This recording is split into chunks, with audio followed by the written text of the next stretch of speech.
The next item is what I absolutely love here, which is the very good native Microsoft Office integration without you having to buy any third-party application or pay for it. So all of that is available here under this Office Hub, and it has all support for Excel, document, PPT to view it. So let me just open a document here and show you the capabilities. So this is the same presentation that we are viewing, so you can very easily see there is no absolutely impact to the content itself. It supports all the different types of features that are used in developing presentations or Excels or documents. And it's just not view, you can also edit it. So there are some limitations that it will let you edit only PPTX, DocX, XLS documents. So the older 2007 versions are not supported, but anything that you develop using Office 2010, you can, or 13, you can you open it here and even edit it. So that's the best part of it. So it's very good for even personal use, it is good, but especially for office use, this is very interesting as well. Okay, so this was a presentation. Slightly technical question here. Yeah. When you said hub, I thought it was an app. But here I see that when you said it's a Microsoft Documents or Office Hub, I see multiple, it can open Excel. Yeah, so it's basically a bringing together of multiple applications. So it's not an individual application.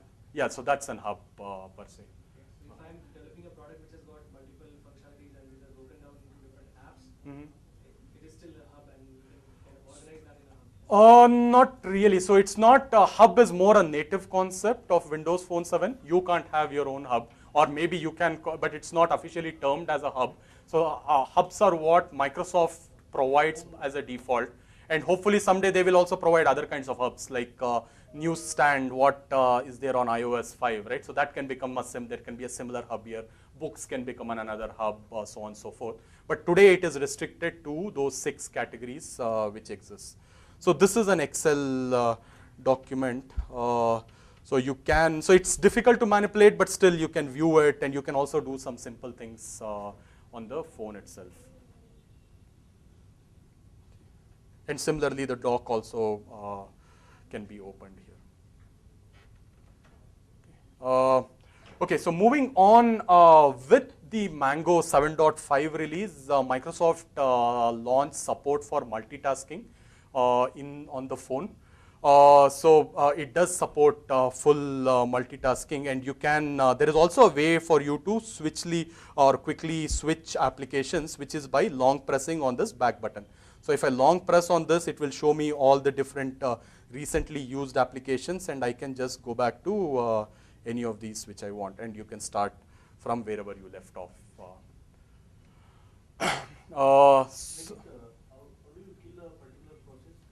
So you can just long press on it and you can kill it. Double press on the back button. Sorry? Double press on the back button. Double press on the back button. Okay.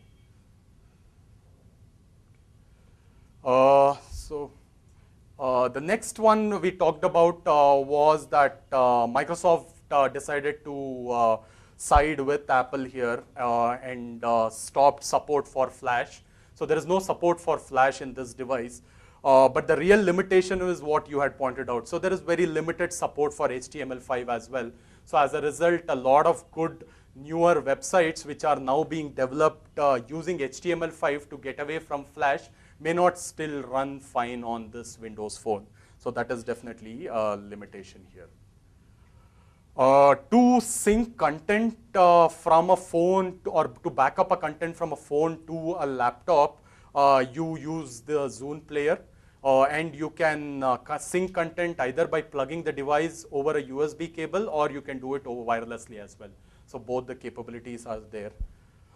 To use a Windows Phone 7 device, you need to have a live account. So it's not necessary for using all the services. So you can start using without one. But really, to make the full use of all the services, you need a Windows Live account. And once you get a Windows Live account, you can, so there is an online account where you can go to, and in case your device is lost, you can buzz the device, log the device, or completely wipe the device as well. So this is similar to features that is already available with iPhone and Android as well. Lastly, unlike Android, right, where everything is controlled by the device manufacturer and the carrier, Windows Phone 7 devices is more tightly controlled by Microsoft itself. So the software updates are released at regular intervals and is published by Microsoft to all devices almost together.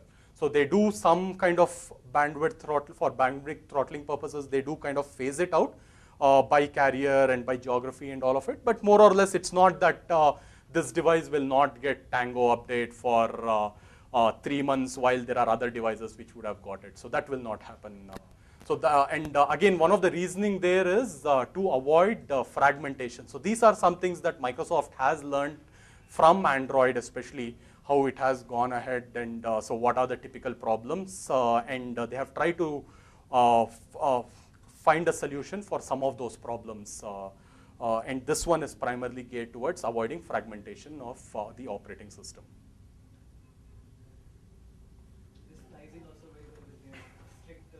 Yeah, so that is the other one. So yeah, so they want to ensure everything runs on everything. If you develop an application, it can work on all devices. So that's the goal, which may not always be the case with Android. Any questions? Okay, coming to Windows Marketplace. Excuse me. So we talked about this earlier as well, that the operating system or the phone per se is no longer so much exciting as the apps that you can get on it and the variety of things that you can do. So on the Windows Phone 7 device, the only way to get apps onto the device is via the Windows Marketplace. So you cannot download it directly from the web, or you can't plug it into your device and just copy it over or from your computer. So the only way to get it is from Windows Marketplace, and that now has about 70,000 applications. So since it's about a year and a half when they launched it, and it has a decent number of applications now. So, but this would still pale in front of Android or iOS, Android Market, or the iOS iTunes App Store, where there are more than 400,000 applications. But still, this is not bad, about 70,000 applications now. About 35% of it is paid, while the remaining 65% is free. The good thing about Marketplace is, like iTunes App Store, all applications are certified by Microsoft. So you can be relatively sure that the app is free from malware. So though not 100%, but yeah, so there is an approval process. So you need to upload the app publishers need to upload the application, and they take about 7 days or so to get back to you. Excuse me. The other good thing for end users especially is this inbuilt ability to try an application, a paid application, before you buy it. So it's an optional feature which is available to app developers, whether to offer try before buy or not. But that's something that is interesting, where you don't really need to, like in Android, if you want to try, there is like a free version and then there is a paid version, right? So there are two different versions, which is not the case here. A single application, you can just say use it in full for a couple of weeks or a month, and then you can, if you're interested, you can buy it. Otherwise, the application automatically expires and you can no longer use that application. So that is one thing which is interesting for end users. The other thing is similar to Android Market. There is over-the-air ability to push application. So there is a web app marketplace as well, where you can go buy applications from there. If you don't want to really go onto your phone and buy applications from that particular device. So you can go to the web marketplace, select an application and install it, and the install will happen silently behind the scenes over the air. So you won't even notice it, and it will, on the background, it will get installed. So that is more towards ease of installing a particular application. Something for app publishers here is an ability to mark an application as beta. So what application publishers can do is that if I want to release a new version of the application, I can just mark it as beta and make it available to only a few beta users. So that is because there is really no other way to get the application onto the device, but if you still want to distribute it to some certain test group of users to certify the application or to see how it behaves in the real world, app publishers have this mechanism. So what this will ensure is that only designated beta users can use the application and not everybody can use the application. So this is a powerful feature again for app publishers. Okay, and finally for the enterprises as well, this is again becomes the only mechanism.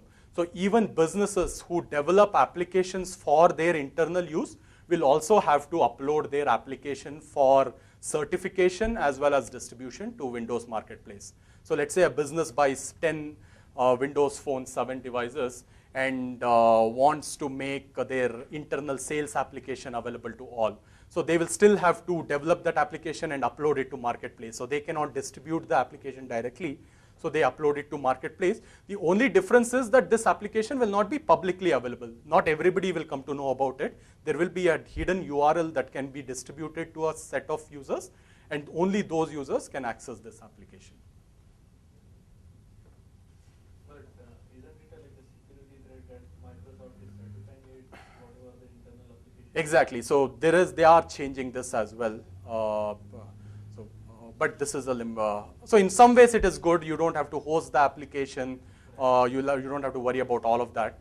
The upgrades, you can, whenever an upgrade is available, you can just post it there and it will become available to all the devices. So the entire distribution is handled by Microsoft itself.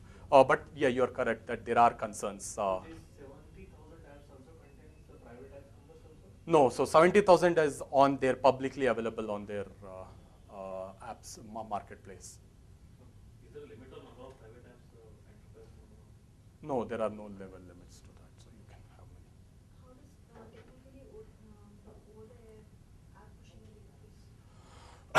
Technically, in the sense, so basically the way it works is that you go to their website, the web marketplace. You decide that you want to buy an application. If it is a free application, you kind of go proceed and say install. If it is a paid application, you will have to give your credit card details or other payment mechanisms. And finally, it gives you two options.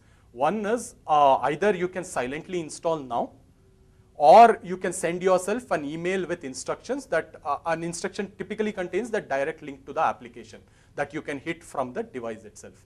And that will start the download at a later point in time. So, sorry?